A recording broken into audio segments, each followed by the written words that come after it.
দেওয়া যাবে? হ্যাঁ? তা তুমি কি খাবা নাই? খাবার নেই খাবো। কে দেছে? একজন দেছে? তা আমি আপনার জন্য কি করতে পারি?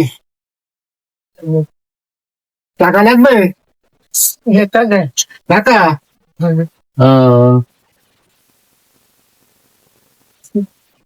হ্যাঁ, এই যে আপনি দেছেন না, আমার খাওয়া গেছে। আপনার মন তো অনেক বড়, আপনার কাছে তো আমি হেরে দিলাম, তাই না? এই যে আপনি অসহায় ব্যক্তি আমারে খাবার দিচ্ছেন, এরকম তো ভালো মানুষ দেয় না। খাবার তাহলে আপনারা টাকা দিলে আপনি খুশি? হ্যাঁ, আচ্ছা। মোর পয়সা কিনে